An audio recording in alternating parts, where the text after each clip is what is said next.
So today what I have for you, today I have some important questions on forms of poetry. जैसा कि हम लोग जानते हैं फॉर्म्स ऑफ पोइट्री बहुत इंपॉर्टेंट पॉइंट है, खासकर टीजीटी पीजीटी के लिए, केवीएस के लिए भी। तो फॉर्म्स ऑफ पोइट्री से रिलेटेड कुछ एमसीक्यूज, ये मेरा थर्ड एमसीक्यू और फॉर्म्स ऑफ पोइट्री है, उसको लेकर के मैं बात करूंगा। तो sharing with you PDF file and you will get both near about 90 questions on forms of poetry in this series. If it's visible, let me know.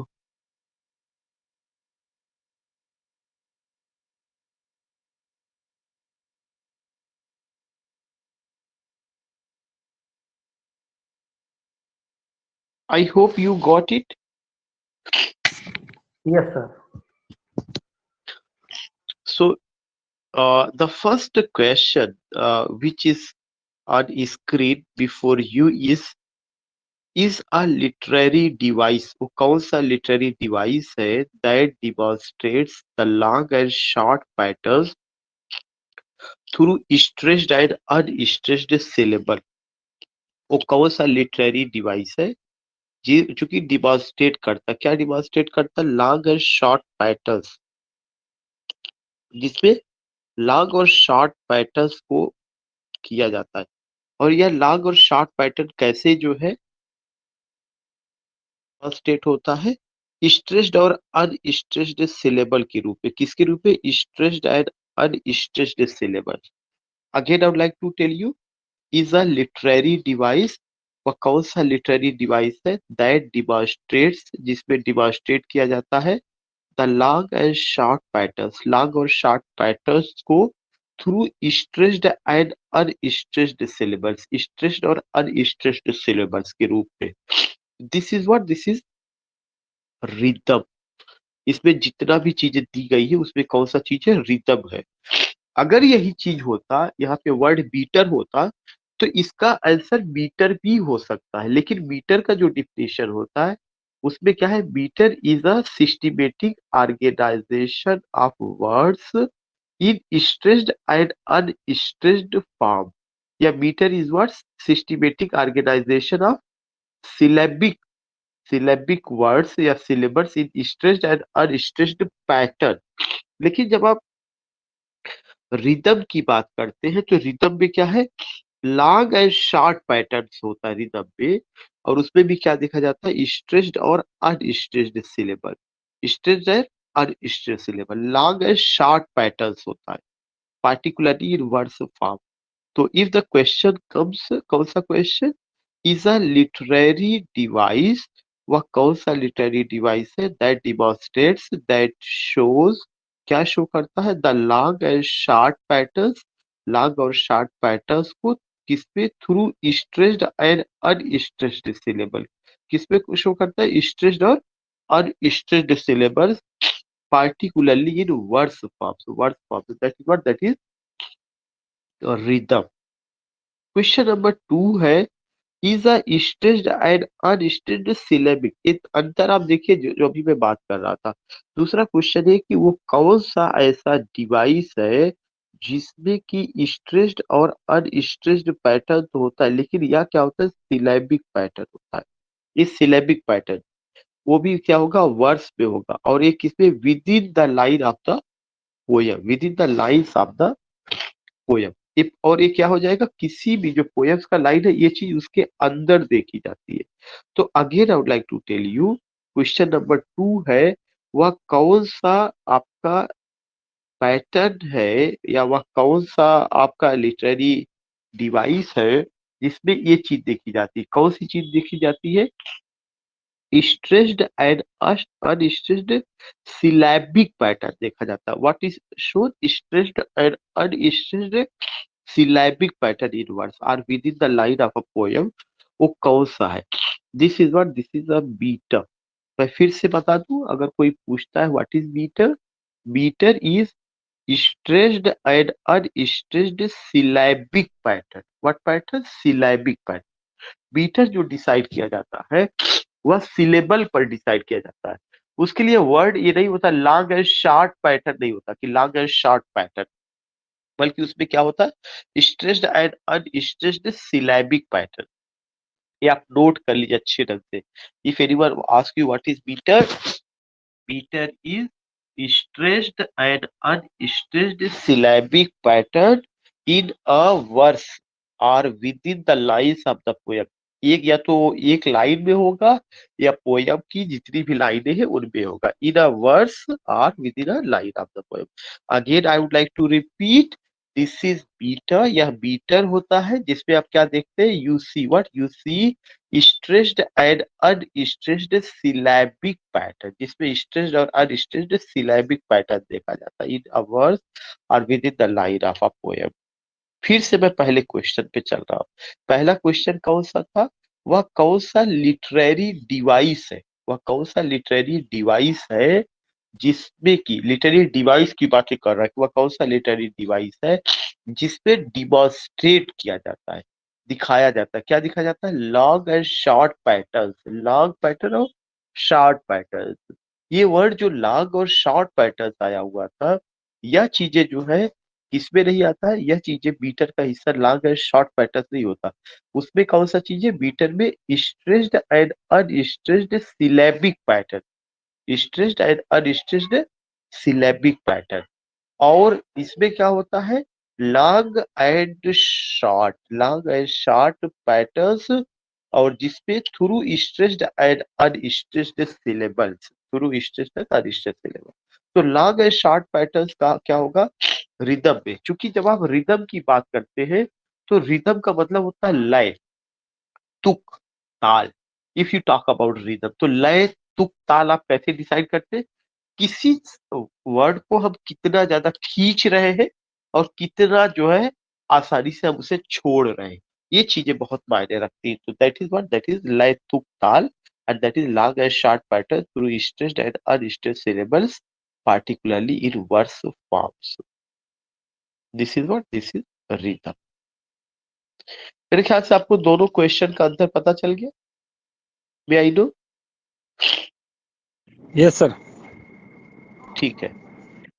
उसके बाद तीसरा क्वेश्चन है, is a repetition of similar sounding words, similar sounding words, एक जैसे शब्दों का, एक जैसे आवाज वाले शब्दों का सिमिलर साउंडिंग। पहली बात तो रिपीटिशन होगा, दूसरा चीज क्या होगा, सिमिलर और साउंडिंग वर्ड, एक जैसे आवाज वाले शब्दों का रिपीटिशन आखिरी eight the end of lines, और जो कहाँ पे आता है, ज्यादातर किसी पोयम के लास्ट में आता है। देखिए उसका क्या होता है, उसको मीटर कहा जाता है, उसको राइम कहा जाएगा, उसको एलिट्रेशन कहा जाएगा, या उसको रिदम कहा जाएगा, उसको राइम कहा जाएगा। क्यों राइम कहा जाएगा, राइम का यही वही ही होता है कि हम लोग कहते हैं कि राइम का डिफिनीशन क्या है। तो राइम का जो डिफिनीशन है, that is the repetition of similar sounding words. What repetition, similar sounding words, एक जैसे ध्वनि वाले शब्दों का repetition, repetition of similar sounding words occurring at the end of the lines, जो कहाँ पे घटित होता है, एक occurring at the end of the lines in poems or song, किसी पोयम में या सॉन्ग में जो अंत में घटित होता है उसको क्या कहा जाता है, उसको राइम कहा जाता है। So there are two or three points which you have to keep in mind. उनमें से तीसरा पॉइंट क्या है, वह पॉइंट है, अ rhyme is a repetition of similar sounding words occurring at the end of lines in poems or songs. This is what, this is the rhyme. Second important point कि meter is a stressed and unstressed syllabic pattern in a verse or within the lines of a poem. This is what, this is meter. तो क्या तीनों चीजें आपको समझ में आ गई है कि मीटर क्या है, और राइम क्या है, और आपका रिदम क्या है। मैं फिर से हिंदी में मैं एक्सप्लेन कर रहा हूँ। सबसे पहले मैं राइम को एक्सप्लेन कर रहा हूँ। राइम में समान ध्वनि वाले शब्दों का रिपीटिशन होता है। In rhyme you find the repetition of the similar sounding words, rhyme में समान ध्वनि वाले शब्दों का रिपीटिशन होता है, और यह रिपीटिशन कब होता है? आखिरी eight the end of lines. यह हमेशा किसी भी पोयम में जो लाइन आती है उसके एंड में आता है, या सॉन्ग में जो भी लाइन है उसके एंड में होता है। जैसे अगर मैं ये कहूं कि 3 years she grew in sun and shower, पहली लाइन के लास्ट में क्या है? शार आया हुआ है। फिर उसके बाद दूसरी लाइन, नेचर सेड अ लवलियर फ्लावर। तो जो भी पूरा लाइन है, पहली लाइन का अंतिम शब्द, दूसरी लाइन का अंतिम शब्द लगभग सिमिलर साउंडिंग वर्ड्स है, एक समान ध्वनि वाले शब्द है जिनका रिपीटिशन हो रहा है। कहां पर हो रहा है? आखिरी eight the end of the lines. इसके अलावा जो आपका राइम होता है, यह 3 तरह से मेजर तौर पे होता है। एक होता है मास्कुलिन राइम, इसमें स्ट्रॉन्ग सिलेबल होता है और वो मोनोसिलेबिक वर्ड होता है। जब मोनोसिलेबिक वर्ड जो है क्या होता है? रिपीट होता है, तो उसको क्या कहा जाता है? उसको आपका मास्कुलिन राइम कहा जाता है। मोनोसिलेबिक वर्ड, एक सिलेबल वाला वर्ड, जैसे अगर किसी लाइन में सो आ जाए, SOW सो, दूसरी लाइन में बो आ जाए, BOW बो, इसको क्या कहा जाएगा? मास्कुलिन राइम कहा जाएगा।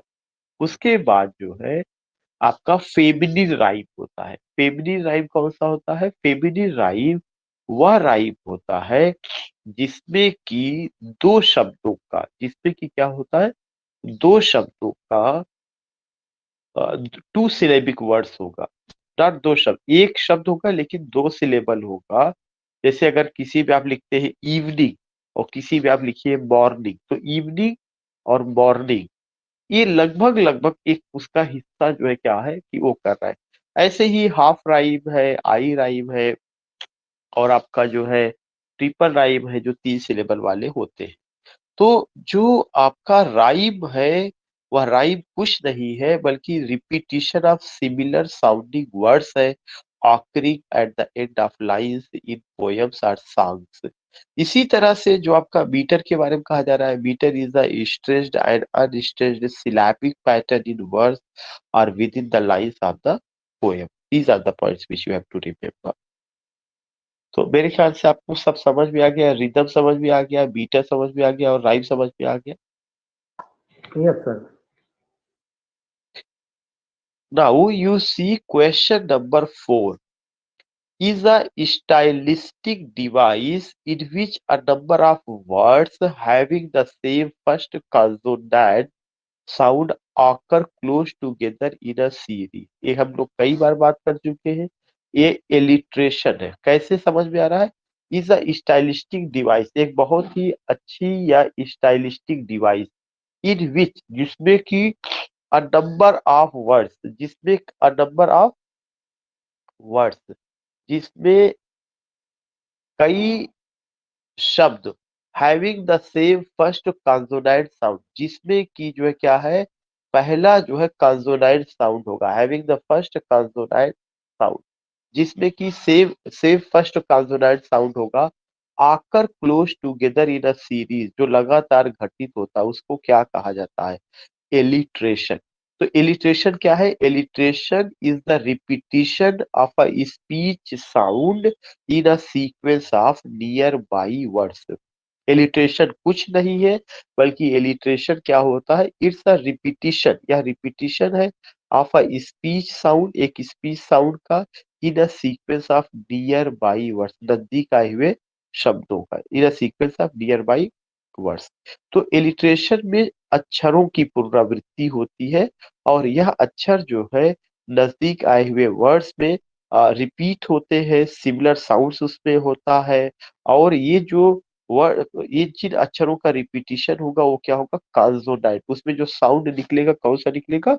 कॉन्सोनेंट निकलेगा, ना कि वाउल निकलेगा, ना कि वाउल निकलेगा। ये दो चीजें हमें ध्यान में रखना है कि एलिट्रेशन एक स्टाइलिस्टिक डिवाइस है जिसमें नंबर ऑफ वर्ड्स होते हैं, और उन नंबर ऑफ वर्ड्स में क्या होता है?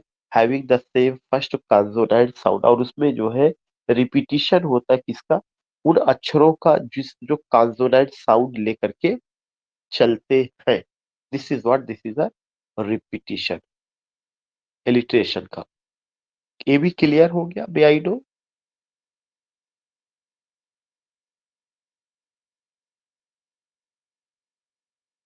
Yes, sir. या जैसे अगर मैं लिखूं how high his Highness,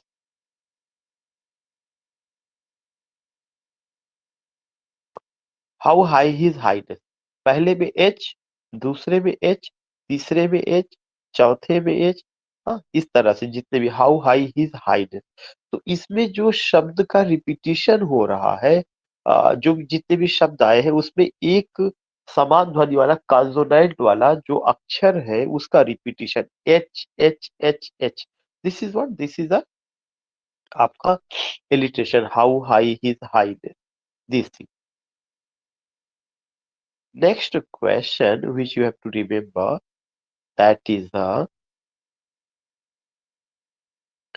men sell the wedding bells. Yeah, men sell the wedding bells. A very important point. इसमें आपको क्या नजर आ, men sell the wedding bells. You found कि इसमें क्या है? Here you see कि men sell the wedding bells. You here see what? You here see not consonants, but here you see assonance. How do you see assonance? एसोनांस में जो repetition होगा वह vowel sound का होगा। किसका रिपीटिशन होगा? Vowel sound का। कैसे वाउल साउंड का? मेन, ई, सेल, ई, वेडिंग, बेल, पीई। जो आपका इंटरवीनिंग इंटरवीनिंग वाउल है, बीच में जो वाउल आया है ई, ई, ई, ई, ई, here you see what? Here you see assonance. So this is the difference between alliteration and assonance. Alliteration में जो शब्दों का रिपीटिशन होगा, जो शब्द आएंगे और उसमें जो नियर बाई वर्ड्स जो नियर बाई वर्ड्स होगा किसी लाइन में, उसमें जिस लेटर का पुनरावृत्ति होती है, रिपीटिशन होता है, वह लेटर कॉन्सोनांट साउंड लिया रहता है। Which sound? Consonant sound. और इसमें जो है जो दिखाया गया है कौन सा इसमें है? इसमें जो है वाउल साउंड का। Men sell the wedding bell, men sell the wedding bell, this things you find here. Diction can be, करें कि डिक्शन को क्या कहा जा सकता है? Diction can B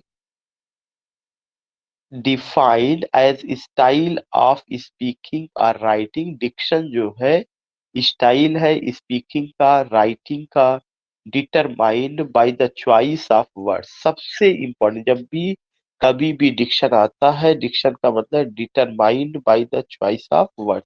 Dickson means selection of word, हम किस तरह के शब्दों का सिलेक्शन कर रहे हैं। Diction means selection of word, determined by the choice of words by a speaker और अ राइटर, स्पीकर या राइटर का। तो कभी भी अगर डिक्शन का पूछा जा सकता है, diction can be defined what? Diction is a style of speaking और writing determined by the choice of words by a speaker और राइटर। उसी चीज को हम क्या कहते हैं? Diction means selection of words, selection of word. कैसे वर्ड्स का सिलेक्शन, सिलेक्शन ऑफ वर्ड? अगर जो है चाहे वो वर्ड से राइटिंग के लिए सिलेक्ट किया जा रहा हो, चाहे वह वर्ड स्पीकिंग के लिए सिलेक्ट किया जा रहा हो, तो diction refers to what? It refers to selection of words. Diction can be defined as a style of speaking or writing determined by the choice of words by a speaker or a writer. And diction is what? Diction is selection of words. The figure of speech that uses to compare two distinctly different things is indicated by words like and as. ये हम सारे लोग जानते हैं। वो figure of speech जिसमें like और as आता है उसको हम क्या कहते हैं, सिमिली कहते हैं। फिर से मैं डिफिनेशन पढ़ दे रहा हूँ। द फिगर ऑफ स्पीच, वह figure of speech that uses to compare, जिसमें जो है उन शब्दों को यूज किया जाता है कंपेरिजन के लिए। कौन से शब्दों को, लाइक का और एज का। Two distinctly different things is indicated by word, like and as. वो कौन सा, that is simile, SIMILE। Next है, what device is a comparison of two unlike thing. What device is a comparison of two unlike thing. वह कौन सी device है जिसमें comparison किया जाता है। व्हाट डिवाइस, वो कौन सी डिवाइस है, इज अ कंपैरिजन, जिसमें कंपैरिजन किया जाता है ऑफ टू अनलाइक थिंग, दो असमान चीजों का। Which says one thing is another, जिसमें ये कहा जाता है कि एक चीज दूसरी है, जिसमें कहा जाता है कि एक चीज दूसरी। व्हाट डिवाइस, वह कौन सी चीज है, इज अ कंपैरिजन, जिसमें तुलना की जाती है ऑफ टू अनलाइक थिंग्स, दो असमान चीजों का। और ये कहा जाता है कि यह चीज जो है एक चीज बन जाती है। फिर मैं बता दूं, व्हाट डिवाइस, वह कौन सी डिवाइस है, इज अ कंपैरिजन, जिसमें लगभग एक तुलना तो होता है, टू अनलाइक थिंग, दो असमान चीजों का। लेकिन ये कहा जाता है कि ये असमान चीजें भी एक है। वो कौन सी चीज है, दैट इज मेटाफर, METAPHOR। बिल्कुल बात सही है कि अगर आप कहते हैं कि camel is the ship of the desert, camel is the ship of the desert, तो जो camel is the ship of the desert, ship एक अलग चीज है, कैमल एक अलग चीज है, दोनों असमान है। लेकिन फिर भी दोनों को कंपैरिजन करके हम लोग क्या बना देते हैं, एक बना देते हैं। तो वह कौन सा डिवाइस है, इज अ कंपैरिजन, जिसमें कंपैरिजन किया जाता है ऑफ टू अनलाइक थिंग्स, दो असमान चीजों का। विच सेज, जिसमें और कंपैरिजन के लिए कोई शब्द नहीं यूज किया जाता वहां पर, कंपैरिजन के लिए कोई शब्द नहीं यूज किया जाता है, और उसको मिला करके क्या कर दिया जाता है, एक कर दिया जाता है। Which says one thing is another, दोनों मिलाकर एक है। मेटाफर, वो क्या है, मेटाफर। व्हाट फिगुरेटिव लैंग्वेज, वो कौन सा फिगुरेटिव लैंग्वेज है, is used in the given sentence, जिसका यूज किया गया गिवन सेंटेंस में। The boy was as fast as a rocket, जो लड़का था वह इतना तेज था जितना कि rocket. As he spend on his बाइस, as he sped on his bicycle, और वह बहुत तेजी के साथ अपनी बाइसिकल को चलाया। The boy was as fast, जो लड़का है वह उतना तेज था। The boy was as fast as a rocket as he sped on his bicycle. तो एज का, लाइक का, इसका जब यूज किया जाएगा कंपैरिजन के लिए, वी नो कि वो आंसर क्या है, दैट इज सिमली। सो सिमली में कंपैरिजन जो होता है, दोनों को एक समान दिखाया जाता है, दोनों अलग अलग होते हैं, लेकिन कंपैरिजन के लिए एज और लाइक का यूज किया जाता है। जब कंपैरिजन के लिए एज और लाइक का यूज किया जाता है तो उसका मकसद ये होता है कि दोनों एक समान, दोनों इक्वल है। लेकिन जब जो है ये दिखाने की कोशिश की जाती है कि नहीं, दो असमान चीजें हैं और दोनों एक हो जाती हैं, दोनों को एक मान लिया जाता है, तो दैट इज मेटाफर। लेकिन उसमें कंपेरिजन वाला वर्ड सो एज और लाइक का यूज नहीं किया जाता। अब जैसे इसी में था, the boy was as fast, लड़का उतना तेज था, एज अ रॉकेट, जितना कि एक रॉकेट। तो बॉय और रॉकेट अलग अलग चीजें हैं, इनका तुलना हो रहा है, लेकिन इनको फिर भी अलग रखा गया है एज का यूज करके। बॉय उतनी ही तेज है जितना कि रॉकेट तेज है, ये नहीं कहा गया कि द बॉय इज रॉकेट। अगर ये कहा जाता कि द बॉय इज रॉकेट, तो इसका मतलब क्या हो गया कि लड़का रॉकेट है, रॉकेट लड़का है, मतलब दोनों एकदम उसमें उसमें। तो जब भी कंपेरेटिव वर्ड, कंपैरिजन का जो वर्ड होता है लाइक सो का यूज किया जाएगा, that is simile. Now next question है, is a figure of speech that attributes human qualities. वह कौन सा फिगर ऑफ स्पीच है जिसमें ह्यूमन क्वालिटीज का हम एट्रीब्यूशन पाते हैं। वो तो उसमें जो एट्रीब्यूशन है हम सारे लोग जानते हैं, वो कौन सा है, पर्सोनिफिकेशन है। पर्सोनिफिकेशन में जो डेड ऑब्जेक्ट होता है उसको भी ऐसा दिखाया जाता है कि वो ह्यूमन बींग्स जैसा बिहेव कर रहा है। Is a figure of speech, वह कौन सा फिगर ऑफ स्पीच है, दैट एट्रीब्यूट्स, जिसमें हम एट्रीब्यूट्स देखते हैं, किसका एट्रीब्यूट्स देखते हैं, ह्यूमन क्वालिटीज का, ह्यूमन क्वालिटीज का, to that which is non human, जो कि ह्यूमन नहीं है। तमाम ऐसे उदाहरण जिसमें death lays his icy hand ताकि मौत ने अपना बर्फीला हाथ राजा के ऊपर रखा, या so many things you find कि द लिविंग थिंग्स जो है किसके जैसा बिहेव करते हैं, लिविंग थिंग जैसा बिहेव करते हैं। Is a figure of speech, वह कौन सा फिगर ऑफ स्पीच है in which two opposite ideas are joint, जिसमें दो अपोजिट आइडियाज को ज्वाइन किया जाता है टू क्रिएट एन इफेक्ट, एक प्रभाव लाने के लिए। अपोजिट आइडियाज को is a figure of speech, तो अपोजिट आइडियाज को ना तो मिटोनिमी है, ना पर्सनिफिकेशन है, ना हाइपरबोली ऑक्सीमोरॉन है, लेकिन यहाँ पे अपोजिट आइडियाज की जगह वर्ड यूज करना चाहिए था is a figure of speech in which two opposite words, in which two opposite words. अगर आइडियाज भी किए तो ठीक है, वर्ड से आइडियाज आता है, लेकिन दो अपोजिट शब्दों को जहां पर ला के रखा जाता है, जैसे life is bitter sweet, having nothing he has all, या जो है क्या कहते हैं कि अ, कुल कुल बहुत सारा की ओपन सीक्रेट वर्ड यूज किया जाता है। तो इस तरह के अगर हम वर्डों का यूज करते हैं तो वो सब किसके हिस्से बनते हैं, that is oxymoron. Next question है name of the figure or speech in which a thing or concept is replaced by the name of something closely associated with the same thing or concept. उस figure of speech का नाम बताइए जिसमें जो है क्या किया जाता है, name the figure of speech in which thing or concept is replace, जिसमें किसी चीज को या किसी कॉन्सेप्ट को रिप्लेस किया जाता है, in which a thing or concept is replaced by the name of something, उस चीज से bye the name of something closely associated with the same thing or concept, जो उसी से एसोसिएटेड होगा, या चाहे वह थिंग होगा चाहे वह कॉन्सेप्ट होगा, जिसको रिप्लेस किया जाता है वह एकदम वैसे ही होता है, या क्या होता है, मिटोनिमी। मिटोनिमी एक ऐसा फिगर ऑफ स्पीच है जिसमें जो है किसी चीज को अगर रिप्लेस किया जाता है तो वह रिप्लेस होने वाला चीज एकदम वैसा ही होगा, जिसको रिप्लेस किया जाएगा और उसकी जगह जो लाया जाएगा वह वैसा ही होगा, क्लोजली एसोसिएटेड होगा उससे। दैट इज मीटोड। जैसे इफ आई टॉक या if I say pen is mightier than sword, pen is mightier than sword, ये हम लोग जानते हैं। तो जो पेन का यूज है वो किसके लिए है, राइटर के लिए। राइटर के सेंस में आता है pen is mightier than sword, writer को लेकर के बात होती है कि पोएट या राइटर या author is mightier than sword. तो चाहे पेन यूज करिए, चाहे आप ऑथर यूज करिए, राइटर यूज करिए, जर्नलिस्ट शब्द यूज करिए, या अगर आप कहते हैं स्वॉर्ड तो स्वॉर्ड किस कौन है, आपका सोल्जर है।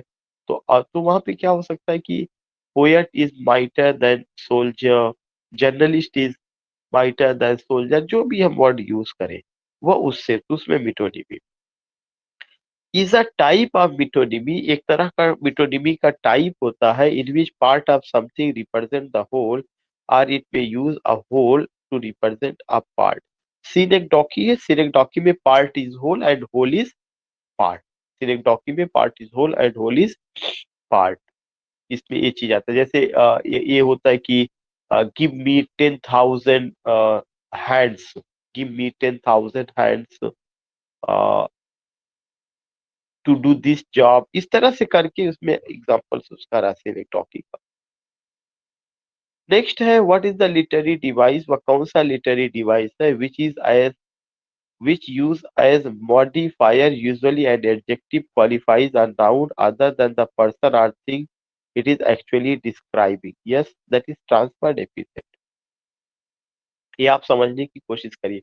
What is the literary device, वह कौन सा लिटरेरी डिवाइस है which use use a modifier, जिसमें एक मॉडिफायर का यूज किया जाता है, which use as a modifier, जिसमें एक मॉडिफायर का यूज किया जाता है, यूजुअली एड एडजेक्टिव, जो जो एक तरह से साधारणतः देखा जाए तो एक एडजेक्टिव के रूप में होता है, और यह जो है क्या होता है, qualifies a noun other than the person, जिसमें एक नाउन को क्वालिफाई किया जाता है या किसी दूसरे person, qualifies a noun other than a person, इसमें पर्सन को ना दिखा करके वह नाउन को क्वालिफाई करता है, or thing it is actually describing, या जिस चीज को वह डिस्क्राइब करता है।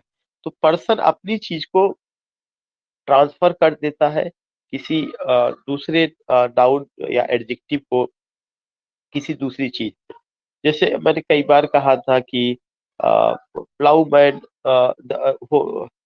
Ploughman homeward plants his weary वे, प्लफमैन होमवर्ड प्लांट्स हिज वियरी वे, किसान थके हुए रास्ते से वापस आ रहे हैं। तो किसान थके हुए रास्ते से वापस आ रहे हैं, तो किसानों ने अपनी थकावट को किसमें ट्रांसफर कर दिया है, वे में कर दिया। Weary way, weary that is आपका एडजेक्टिव है और वे आपका नाउन हो गया। तो वो एडजेक्टिव जो है किसमें जो है, अ, किसी पर्सन में ना होकर के बल्कि किसी दूसरे नाउन में। Modifier usually an adjective qualifies a noun, जो किसी नाउन में जाकर के क्वालिफाइज हो जाता है देन अ पर्सन, ना कि पर्सन में। द पोएटिक फॉर्म, वह poetic form that is written today, की आज लिखी जाती है, is defined as a short poem, जो शॉर्ट पोयम होती है expressing the thoughts and feelings of a single speaker, जिसमें एक जो है स्पीकर के थॉट्स और फीलिंग को शो करती है। That is what, that is a lyric. Lyric जो होता है एक शॉर्ट पोयम होता है, जिसमें एक पोएट की, जिसमें एक शॉर्ट पोयम है और एक एक पर्सन के थॉट्स या फीलिंग्स को उसमें एक्सप्रेस किया जाता है, एक्सप्रेस।